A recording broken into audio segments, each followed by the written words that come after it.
Mee, and it's so lovely to be back with you again. And today we're going to be doing an autumnal wreath. So there's a few different variations of this that you can make it more Halloweeny, or you can make it just for this sort of change in season that we're having at the moment. So today we're going to be using some foliage from the garden, some dried materials, and then just some nice, really beautiful bright balloons as well, which will be lovely. So let's get started. Today I'm going to be using a 10-inch Oasis ring. You can get this just from your local florist, and that's been soaked in water, pre-soaked in water. And then we'll just need our scissors and some ribbon then to hang the wreath. So I would normally start off with just putting on my ribbon first, so I know it's on and I don't forget it later on. I'm using some black ribbon that I had just in my ribbon box, and you can use any colour you want. I just thought this would be of the season. Now you can make this as spooky or as sort of home decor as you'd like. Today I'm going to be going for the oranges and yellows and some dyed foliage as well. So that's our ribbon on, and that's how we're going to hang it from the door later on, okay? So we're going to get started, and with our foliage what we want to do is to chop it all up, and just sort of, when you're cutting your greenery and your flowers at a 45-degree angle, so that allows the foliage and material to drink the water. And you sort of want a good inch there of the stem, so that you can start popping it into the oasis. Now what we want is basically full coverage. We want it in groups just to create texture and just to give it a little bit of interest to the eye. So we'll just start. And there's no real definite shape. I'm going to actually, the oasis ring is a circle, but you don't have to stick to that. You can sort of go off and make it oblong if you'd like. So we're just getting our ivy in here.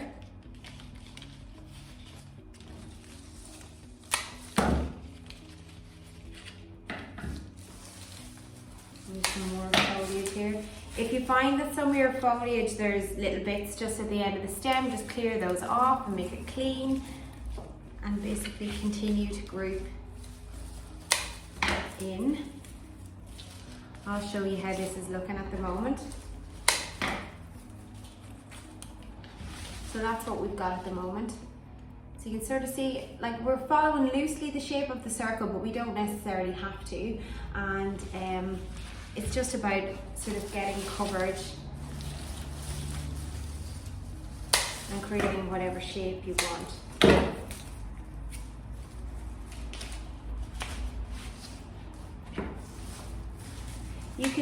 You can also, for the base of this, if you don't want to use Oasis, you can use willow, or you can use a Christmas wreath sort of metal ring base, which can be covered in straw or moss, and you can work that way.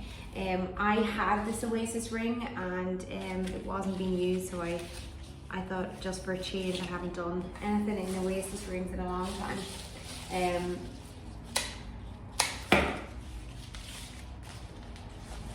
But again, just whatever you're comfortable with.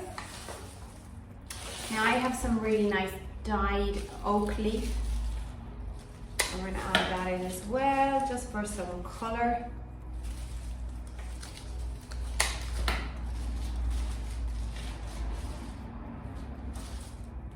And I use right down to the very end, and just, you can go out the way with that, just to give us some shape.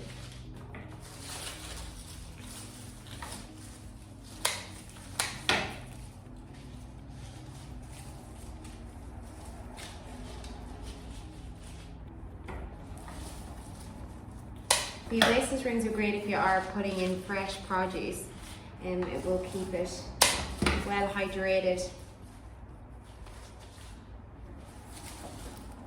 for you. This long bit here.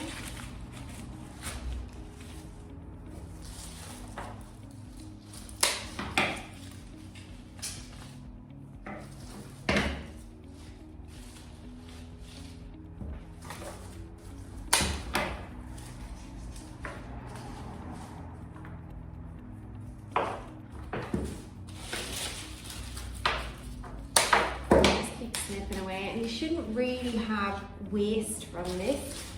And we'll put it in your foliage.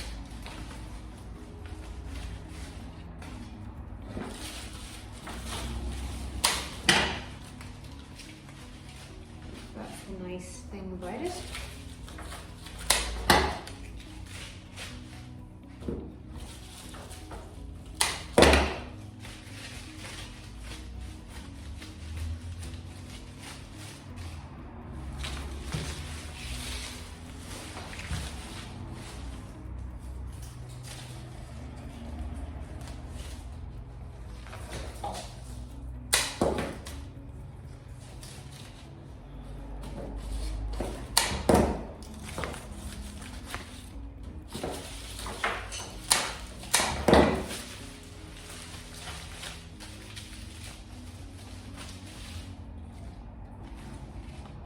Now, I've sort of gone wild and wonderful already with this, so I've had, this is the shape I'm getting, so it's not a perfect circle, and we're gonna jut out a wee bit with some of the last pieces of foliage and dry material. I've got some pampas here that was left over from an event, and so we'll pop that in. Chop it down.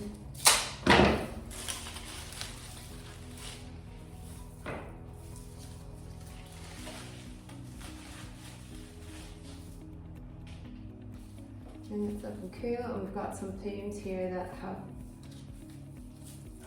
come out, and we'll pop those in too, so nothing goes to waste, which is lovely.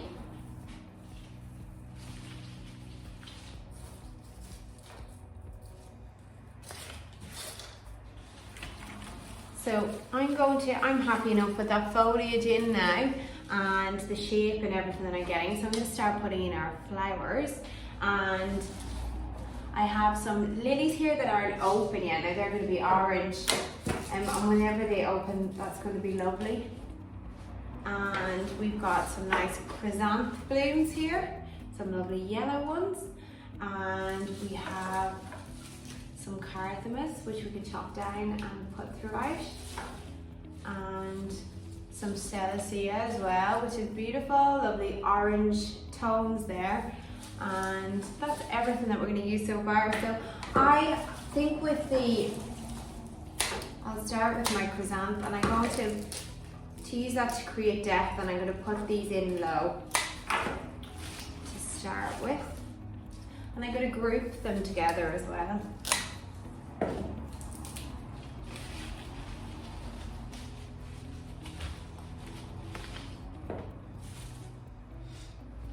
then I think our celosia now.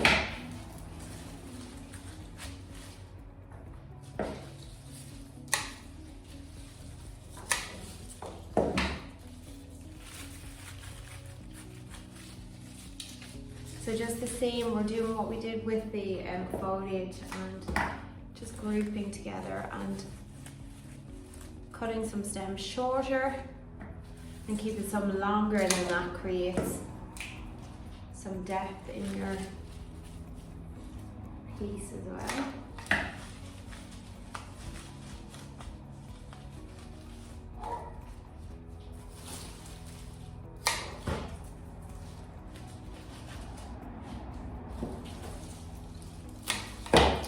And when these lilies open up, they'll be beautiful.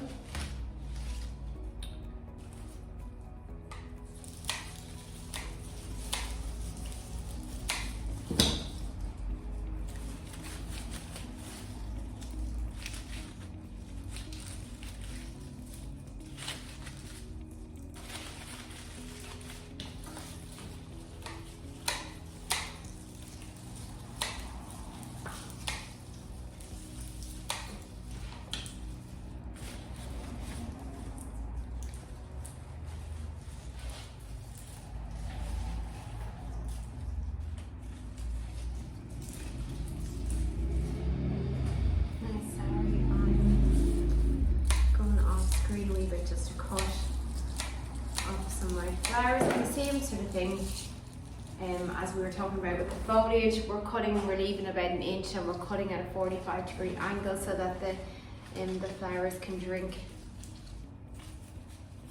get some water.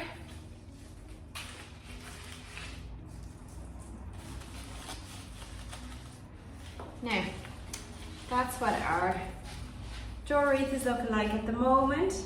I have some violets here at the back here, which are beautiful, and they'll give you that sort of Halloween autumn lantern feel. So we'll chop these up as well and add them in, just to give an extra Halloween feel.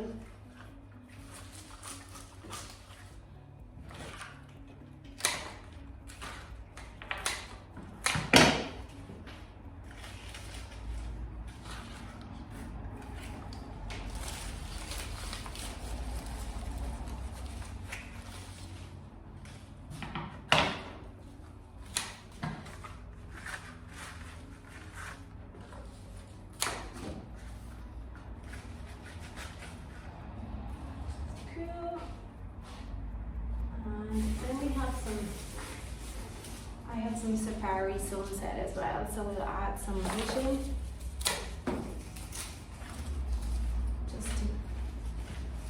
just to finish off.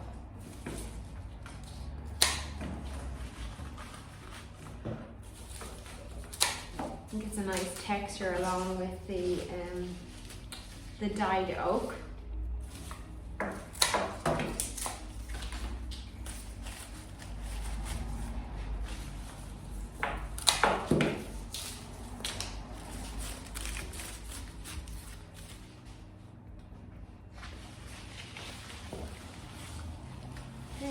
And that's what we're sort of looking like at the moment.